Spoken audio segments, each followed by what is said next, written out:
ଭିତରେ ବମ୍ ଶୁଣିଲେ ଆଶ୍ଚର୍ଯ୍ୟ ହେବେ। ରଣପୁର ଥାନା ବଜ୍ରକୋଟ ଗାଁର ସାରଙ୍ଗଧର ପ୍ରଧାନଙ୍କ ଅଧା ତିଆରି ଘରେ ଏକ ବଡ଼ ବମ୍ ଦେଖିବାକୁ ମିଳିଛି। କେହି ଦୁର୍ବୃତ୍ତ ବମ୍ଟିକୁ ପୋତି ଦେଇଥିବା ଜଣାପଡ଼ିଛି। ତେବେ ବମ୍ ଥିବାର ଖବର ଶୁଣି ରଣପୁର ପୋଲିସ ଘଟଣାସ୍ଥଳରେ ପହଞ୍ଚି ତଦନ୍ତ ଚଳାଇଛି। ଆଜ୍ଞା ମୋର ସେ ଘର ଭିତରେ ଗୋଟେ ଜିନିଷ ଡବା ଭିତରେ କ'ଣ ଗୋଟେ ପୁରିଆ ହେଇଛି। ସେ ସନ୍ଦେହ ହେଉଛି ସେଥିରୁ ଗୋଟେ ରସିଟେ ବାହାରିକି ଯାଇଛି, କଳା ରସିଟା। ତେଣୁ କାଲି 3ଟା ବେଳେ ମୁଁ ଆସିକି ଦେଖିଲି ଆଉ ସେ ଘର ଭିତରେ ଏଇଟା ଡବାଟା ପୋତା ହେଇଛି। ପୋତା ହେବା ପରେ ମୁଁ ସାଙ୍ଗେ ସାଙ୍ଗେ ଯାଇକରି ପୋଲିସକୁ ଜଣେଇଲି। ଜଣେଇବା ପରେ ସେ କାଲି ବି ଆସିଥିଲେ, ଆଜି ବି ଆସିକି ପହଞ୍ଚିଛନ୍ତି। ଓଡ଼ିଶା ରୟାଲ ଟିଭି କି ଆପଣଙ୍କୁ ସ୍ୱାଗତ। ଆମେ ବର୍ତ୍ତମାନ ଅଛେ ରଣପୁର ଥାନା ବଜ୍ରକୋଟ ଗ୍ରାମର ସାରଙ୍ଗଧର ପ୍ରଧାନଙ୍କ ଘର ସାମ୍ନାରେ।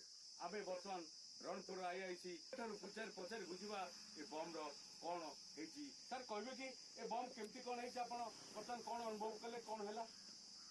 ଅଭିଯୋଗ ପାଇ ଘଟଣାସ୍ଥଳ ପରିଦର୍ଶନ କଲୁ।